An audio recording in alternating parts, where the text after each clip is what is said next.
Hi guys, വിമാനത്താവളമായിട്ട് ബന്ധപ്പെട്ടിട്ട് 2 video ഞാൻ ചെയ്തു കഴിഞ്ഞു. ഫസ്റ്റ് പാർട്ടും സെക്കൻഡ് പാർട്ടും ചെയ്തു കഴിഞ്ഞു. തേർഡ് പാർട്ടാണ്. ആദ്യത്തെ പാർട്ടിൽ നമ്മൾ 3 കാര്യങ്ങളായിരുന്നു പ്രധാനമായിട്ടും വിമാനത്താവളത്തിൽ ചെയ്യേണ്ടതായിട്ട് പറഞ്ഞിട്ടുണ്ടായിരുന്നു. എയർലൈൻ ചെക്കിങ്ങിനെ കുറിച്ചിട്ടും അതുപോലെ തന്നെ എമിഗ്രേഷൻ ചെക്കിങ്ങിനെ കുറിച്ചും അതേപോലെ സെക്യൂരിറ്റി ചെക്കിങ് ആൻഡ് സ്കാനിങ് അതിനെക്കുറിച്ചൊക്കെയായിരുന്നു പറഞ്ഞിരുന്നത്. ആ വീഡിയോയിൽ നമ്മൾ വിമാനത്തിൻ്റെ വാതിക്കൽ ചെന്ന് നിന്നു. രണ്ടാമത്തേതിൽ നമ്മൾ വിമാനത്തിൽ പാലിക്കേണ്ട ചില കാര്യങ്ങളും അതിന് മുന്നേ കുറച്ച് കാര്യങ്ങളും കൂടി പറഞ്ഞു പോയി. ഇത് അതുകൊണ്ട് തന്നെ ഞാൻ ഉദ്ദേശിച്ച സ്ഥലത്തേക്ക് എനിക്ക് എത്താൻ പറ്റില്ല. ലെങ്ത് കൂടി പോവാണ് വീഡിയോ സംസാരിക്കുമ്പോൾ. പരമാവധി സ്പീഡ് ഞാൻ കുറക്കുന്നുണ്ടെങ്കിലും ഇതിലും കുറച്ച് കഴിഞ്ഞാൽ കുറേ ഓവറായി പോകും. അപ്പോൾ ഞാൻ മൂന്നാമത്തെ ഈ വീഡിയോയിൽ പ്രധാനമായിട്ടും പറയാൻ ആഗ്രഹിക്കുന്നതെന്ന് പറഞ്ഞു കഴിഞ്ഞാൽ കുറച്ച് ടെക്നിക്കലായിട്ടുള്ള കാര്യങ്ങൾ കൂടിയാണ്. കാരണം വിമാനം എത്ര ഉയരത്തിലാണ് പറക്കുന്നത് എന്നുള്ളത് നമുക്കൊരു ഇതുള്ളവർക്കെല്ലാം അറിയാം. ഒരു 30,000-ൻ്റെയും 40,000-ൻ്റെയും ഫീറ്റ്, അതാണ് അതിൻ്റെ ഒരു ആൾട്ടിറ്റ്യൂഡ്.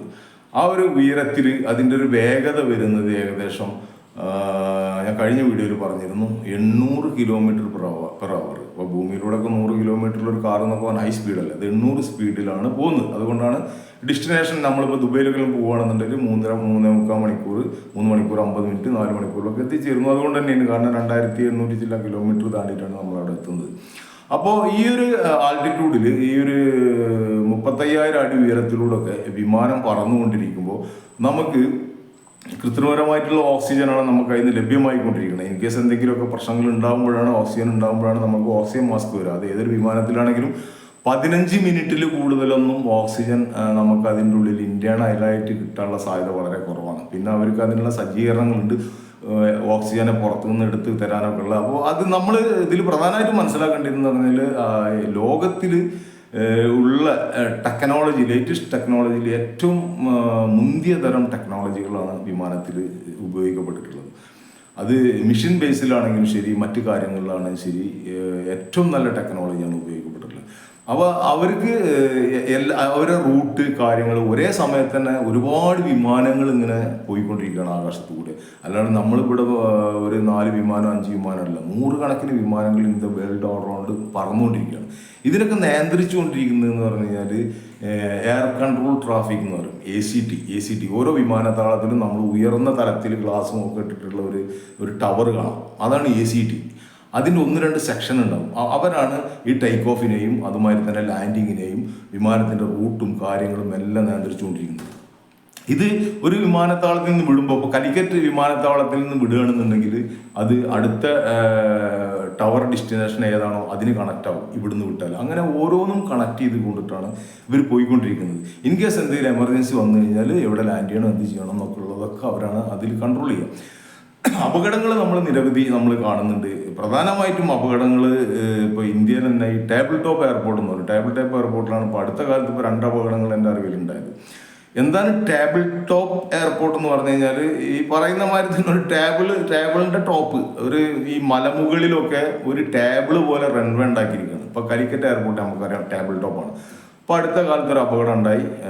ഈ റൺവേയിൽ വന്നിട്ട് അവർ ടയറ് ലാൻഡിങ്ങിൽ ടച്ച് ചെയ്യേണ്ട ഒരു പോയിന്റ് ഉണ്ട്, ആ പോയിന്റും വിട്ടിട്ട് ടച്ച് ചെയ്ത് വിമാനം താഴേക്ക് ചാടി ആളുകൾ മരണപ്പെട്ടു. അതുപോലെ തന്നെ ടേബിൾ ടോപ്പ് എയർപോർട്ടായിരുന്നു ബജ്പേ എയർപോർട്ട് കർണാടകയിൽ. അവിടെയും ഇതുപോലെ വിമാനം ആ പരിധി വിട്ട് കടന്ന് പോയി. പൈലറ്റിൻ്റെ അശ്രദ്ധ എന്നൊക്കെ അതിന് ടെക്നിക്കലായിട്ട് ഒരുപാട് അതിന് ഇൻവെസ്റ്റിഗേഷനും കാര്യങ്ങളും ഒക്കെ നടക്കുകയും അതിൻ്റെ ബ്ലാക്ക് ബോക്സ് കണ്ടെത്തുകയും ബ്ലാക്ക് ബോക്സിൽ നിന്ന് എന്താണ് നടന്നത് എന്നുള്ളതൊക്കെ കണ്ടുപിടിക്കാനും ബ്ലാക്ക് ബോക്സ് ആണ് അവശേഷിക്കുക. എന്ത് നഷ്ടപ്പെട്ടാലും ബ്ലാക്ക് ബോക്സ് കത്തില്ല എന്നുള്ളതാണ്. അപ്പോൾ അതിൽ നിന്നും കോക്പിറ്റിൽ നടക്കുന്ന വോയിസുകൾ റെക്കോർഡ് ഉണ്ടാവും.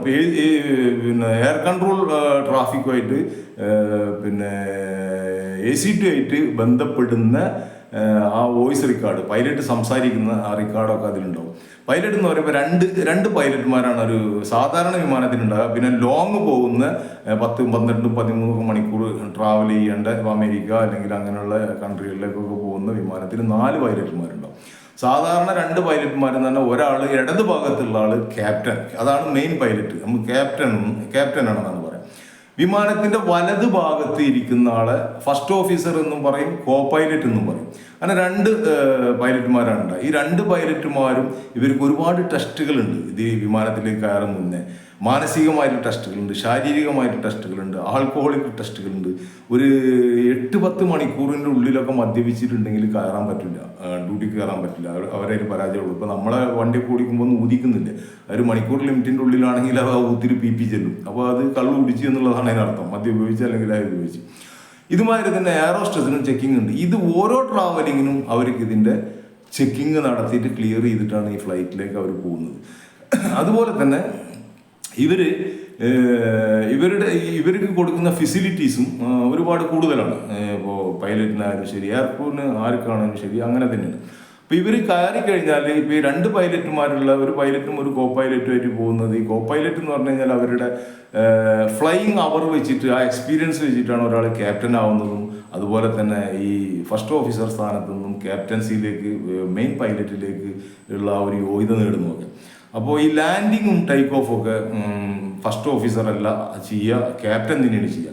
പിന്നെ ക്യാപ്റ്റൻ റെക്കമെൻഡ് ചെയ്തിട്ടാണ് ഈ ഫസ്റ്റ് ഓഫീസർക്ക് കൊടുക്കുന്നത്. അങ്ങനെയാണ് അയാൾക്ക് എക്സ്പീരിയൻസ് വരുന്നത്. പിന്നെ ഫ്ലൈയിങ് ടൈമിൽ അധികം ഓട്ടോ പൈലറ്റ് ആയിരിക്കും. ലാൻഡിങ്ങിലും ടേക്ക് ഓഫിലുമാണ് എപ്പോഴും ഈ മാനുവലായിട്ട് കൈകാര്യം ചെയ്യുന്നത്. ബാക്കിയുള്ള സമയത്തൊക്കെ ഓട്ടോ പൈലറ്റ് ആയിരിക്കും. കാര്യമായിട്ട് അവർക്കൊന്നും ചെയ്യാനുണ്ടാവില്ല, എല്ലാം കമ്പ്യൂട്ടറിലാണ് നിയന്ത്രിച്ചുകൊണ്ടിരിക്കും. പിന്നെ നമുക്ക് പ്രധാനമായിട്ടും വിമാനത്തിൽ പോകുമ്പോൾ എല്ലാവർക്കും ഒരു പേടിയുള്ളൊരു കാര്യമാണ് ടർബുലൻസ്. ടർബുലൻസ് എന്ന് പറഞ്ഞാൽ എനിക്ക് അടക്കം പേടിയാണ്. നമ്മൾ വിമാനം പോയിക്കൊണ്ടിരിക്കുമ്പോൾ കെട്ട എന്നുള്ളൊരു വിറ, അങ്ങനെ വൈബ്രേഷൻ ഉണ്ടാവും, ശബ്ദം ഉണ്ടാവും. ആ സമയത്ത് പെട്ടെന്ന് മുകളിലേക്ക് വിമാനം ഉയർന്നു പോകും, അല്ലെങ്കിൽ താഴേക്ക് വരും. ഇത് മേഘപാളികൾക്കുള്ളിൽ പെടുന്നത് കൊണ്ടാണ് ഈ ടർബുലൻസ് ഉണ്ട്. ടർബുലൻസ് 4 തരമുണ്ട്, ഒരു തരമല്ല. അതിൽ ഏറ്റവും സാധാരണ ഉണ്ടാവുന്ന ടർബുലൻസ് ഒരു പ്രശ്നമുള്ളതല്ല. പക്ഷേ ഇതിൽ ലാസ്റ്റ് പറയുന്ന ക്ലിയർ ടർബുലൻസ് എന്ന് പറഞ്ഞിട്ടൊന്നുണ്ട്. അത് അവർക്ക് തന്നെ പ്രെഡിക്റ്റ് ചെയ്യാൻ പറ്റാത്തതാണ്. സാധാരണഗതിയിൽ ഫ്ലൈറ്റ് എയർപോർട്ടിൽ നിന്ന് ടേക്ക് ഓഫ് ചെയ്യുന്നതിന് മുന്നേ തന്നെ കാലാവസ്ഥയെ കുറിച്ചിട്ടും എവിടെയൊക്കെ ടർബുലൻസ് ഉണ്ടാകാനുള്ള സാധ്യത ഉണ്ടെന്നുള്ളതും പൈലറ്റിന് ഇൻഫർമേഷൻ ഉണ്ടാവും. അതുകൊണ്ട് തന്നെ ഫ്ലൈറ്റ് ടേക്ക് ഓഫ് ചെയ്യുന്നതിന് മുന്നേ തന്നെ ചില പൈലറ്റുമാർ പറയാറുണ്ട് ചെറിയ ടർബുലൻസ് ഉണ്ട്, വെതർ അത്ര ക്ലിയർ അല്ല എന്നൊക്കെ പറയാറുണ്ട്. അതുപോലെ ടർബുലൻസിലേക്ക് എത്തുമ്പോൾ ചില പൈലറ്റുമാർ പറയാറുണ്ട് അവർക്ക് അത് അറിയാം, ഇന്ന സ്ഥലത്താണ് ടർബുലൻസ്. അതിനെ ഒഴിച്ചെടുക്കാറുണ്ട് അവർ, മുകളിലേക്ക് കൊണ്ടുപോകുന്നത് കാണാം, താഴേക്ക് കൊണ്ടുപോകുന്നത് കാണാം. എന്തായാലും ടർബുലൻസ് എന്ന് പറയുന്നത് ഭയപ്പാടുള്ള സംഭവം തന്നെയാണ്. നമുക്കിപ്പോൾ യൂട്യൂബിൽ ടർബുലൻസ് എന്ന് പറഞ്ഞിട്ട് അടിച്ചാൽ തന്നെ നമുക്ക് ഒരുപാട് അപകടകരമായിട്ട് ആളുകൾ പെട്ടി താഴെ വെക്കുന്ന, പരിക്ക് പറ്റുന്ന, തലയിൽ പെട്ടി വെക്കുന്ന, ക്യാബിനിൽ നിന്ന് ഇങ്ങനെയൊക്കെയുള്ള ടർബുലൻസിൻ്റെ ആ ഒരു ആഘാതം കൂടുന്നതിനനുസരിച്ച് ഫ്ലൈറ്റിൻ്റെ ഉള്ള കിടുക്കവും നിലവിളിയും മട്ടാതും വരെയുള്ള വീഡിയോസ് നമുക്ക് അവൈലബിൾ ആണ്. പക്ഷേ ഇതിൽ നമുക്ക് സമാധാനിക്കാനുള്ള ഒരു കാര്യം എന്ന് പറഞ്ഞു കഴിഞ്ഞാൽ ഏതൊരു ഫ്ലൈറ്റ് ആണെങ്കിലും ടർബുലൻസിനെ അതിജീവിക്കും. ഈ ടർബുലൻസ് നമ്മൾ കൂടുതൽ നമുക്ക് അനുഭവപ്പെടുക ബാക്കിലിരിക്കുന്നവർക്കാണ്, ഫ്രണ്ടിൽ കുറച്ച് കുറവാണ് നമുക്ക് ഫീൽ ചെയ്യുള്ളൂ. ടർബുലൻസിൽ പെട്ടുകൊണ്ടിട്ട് ഇന്ന് വരെ ഒരു ഫ്ലൈറ്റും ക്രാഷ് ആയിട്ടില്ല എന്നുള്ളതാണ് ഏറ്റവും വലിയ സമാധാനം. അപ്പോൾ ടർബുലൻസിൽ പെട്ടുകൊണ്ടിട്ടൊരു അപകടം ഫ്ലൈറ്റിന് സംഭവിക്കാറില്ല. അപ്പോൾ അതുകൊണ്ട് തന്നെ ടർബുലൻസ് നമുക്കൊരു ഭയമാണ്, പേടിയാണെന്നുണ്ടെങ്കിലും അതിനത്ര ഭയപ്പെടേണ്ടതില്ല എന്നാണ് അതിൻ്റെ ടെക്നിക്കലായിട്ട് അവർ അതിനെ കുറിച്ചിട്ട് എക്സ്പ്ലെയിൻ ചെയ്യുന്നത്. അപ്പോൾ വിമാനയാത്ര നമ്മൾ നടത്തിക്കൊണ്ടിരിക്കുന്ന സമയത്ത് നമ്മൾ ഏറ്റവും കൂടുതൽ ശ്രദ്ധിക്കേണ്ടത് ബെൽറ്റ്, പരമാവധി നമ്മൾ കയറിയ പാടന്നെ ബെൽറ്റ് ഇട്ടിട്ട് നമ്മൾ ഇറങ്ങാൻ നേരത്ത് ബെൽറ്റ് റിമൂവ് ചെയ്യലായിരിക്കും ഏറ്റവും ബെറ്റർ. പിന്നെ നമുക്ക് ഫുഡൊക്കെ സപ്ലൈയുള്ള വിമാനമാണെന്നുണ്ടെങ്കിൽ നമ്മുടെ സീറ്റിൻ്റെ മുന്നിൽ തന്നെ ഒരു ട്രേ ഉണ്ടാവും, അത് നമുക്ക് മുന്നോട്ടാക്കി വെക്കാം. അതൊക്കെ പുതിയ യാത്ര ചെയ്യുന്ന ആൾക്കാർക്ക് വേണ്ടിയിട്ടാണ് ഞാൻ അതൊക്കെ പറയുന്നത് കേട്ടോ. അതുമാതിരി തന്നെ അത് ക്ലോസ് ചെയ്യാം. ഭക്ഷണം നമ്മൾ പുറത്തുനിന്ന് എന്തെങ്കിലും കൊണ്ടുപോയിട്ടുണ്ടെങ്കിൽ നമുക്ക് കഴിക്കുന്നതിന് കുഴപ്പമൊന്നുമില്ല. അപ്പോൾ അങ്ങനെയുള്ള ചെറിയ ചെറിയ കാര്യങ്ങളുണ്ട്. പിന്നെ ടെക്നിക്കലായിട്ട് പറയുകയാണെന്നുണ്ടെങ്കിൽ ഇതിൻ്റെ സ്പീഡും മറ്റു കാര്യങ്ങളൊക്കെ ഞാൻ ഓൾറെഡി പറഞ്ഞു കഴിഞ്ഞു. ഒരു വിമാനം ഫ്ലൈ ചെയ്തുകൊണ്ടിരിക്കുമ്പോൾ അവർക്ക് അതിൻ്റെ പരിസരത്ത് കൂടെ പോകുന്ന എല്ലാ വിമാനങ്ങളെ കുറിച്ചും നല്ല ധാരണ പൈലറ്റിനുണ്ടാവും. അതിന് ഇത്ര ഹൈറ്റിലാണെങ്കിൽ ഇത്ര ഉയരത്തിൽ ഒരു വിമാനം മറ്റൊരു വിമാനത്തെ പാസ് ചെയ്യേണ്ടത് എത്ര വ്യത്യാസത്തിൽ, സ്പേസിൽ, അമ്മമാർ തന്നെ ഉയരം താഴ്ചയും തമ്മിൽ, അമ്മമാർ എത്ര ദൂരം, അതിനൊക്കെ വളരെ കൃത്യമായിട്ടുള്ള കണക്കുകളുണ്ട്. ഓട്ടോ പൈലറ്റ് ഓൺ ചെയ്ത് കഴിഞ്ഞാൽ അത് കറക്റ്റായിട്ട് അതിനനുസരിച്ച് ആ റൂട്ടിൽ തന്നെ പോകുള്ളൂ. അതുപോലെ തന്നെ ഓട്ടോ പൈലറ്റുള്ള മാനുവലായിട്ടാണ് ഇവർ പിന്നെ വിമാനം ഓടിക്കുന്നത് എന്നുണ്ടെങ്കിൽ ആ സമയത്തും അവർക്ക് കൃത്യമായിട്ടുള്ള അതിൻ്റെ ഇൻഫർമേഷൻ അവർ ട്രാക്ക് ചെയ്തിട്ട് ആ കൃത്യമായിട്ട് തന്നെ അവർ പോളും. വെതറിനെ കുറിച്ചിട്ടൊക്കെ നല്ല ബോധ്യത്തോടുകൂടി തന്നെ പോളും. പിന്നെ വിമാനത്തിന് ഇടിമിന്നലൊക്കെ ഉള്ള സമയത്ത് ഭയപ്പെടേണ്ട കാര്യമൊന്നുമില്ല. ഇടിമിന്നൽ ഏൽക്കാതിരിക്കാനാണ് ആ ചിറകിൻ്റെ മുകളിലൊക്കെ ആയിട്ട് ഇങ്ങനെ സൂചിമന മാതിരി കാണാറില്ല. അത് ഈ മിന്നലിൻ്റെ സ്പാർക്കിങ് വിമാനത്തിന് ഏൽക്കാതിരിക്കാനും അതിൽ നിന്ന് രക്ഷപ്പെടാനും വേണ്ടിയിട്ടുള്ളതാണ്. ഇതിപ്പോൾ 3ാമത്തെ വീഡിയോ ആണ് ഞാൻ ഈ വിഷയത്തെക്കുറിച്ച് ചെയ്യുന്നത്. ഇത് ഇവിടെ നിൽക്കുന്നില്ല. ഇൻഷാ അല്ലാഹ് പറ്റുകയാണെങ്കിൽ ഇതിൻ്റെ ഒരു 4ാമത്തെ ഒരു പാർട്ട് കൂടി ഞാൻ ചെയ്യുന്നതാണ്. നിങ്ങൾ സബ്സ്ക്രൈബ് ചെയ്യാൻ മറക്കരുത്. 3:30 മണിക്കാണ് അധികം ഞാൻ എൻ്റെ വീഡിയോസ് ടൈം ഷെഡ്യൂൾ ചെയ്തിട്ട് ഓട്ടോമാറ്റിക്കായിട്ട് അപ്ലോഡായി പോകുന്നതാണ്. അപ്പോൾ അതുകൊണ്ട് തന്നെ സബ്സ്ക്രൈബ് ചെയ്തിട്ട് ബെല്ലൈക്കൺ അമർത്തണം. നിങ്ങൾക്ക് വീഡിയോ ഇഷ്ടപ്പെട്ടെങ്കിൽ ലൈക്ക് ചെയ്തിട്ടൊന്ന് ഷെയർ ചെയ്യണമെന്ന് കൂടി അഭ്യർത്ഥിക്കുകയാണ്. Thank you very much.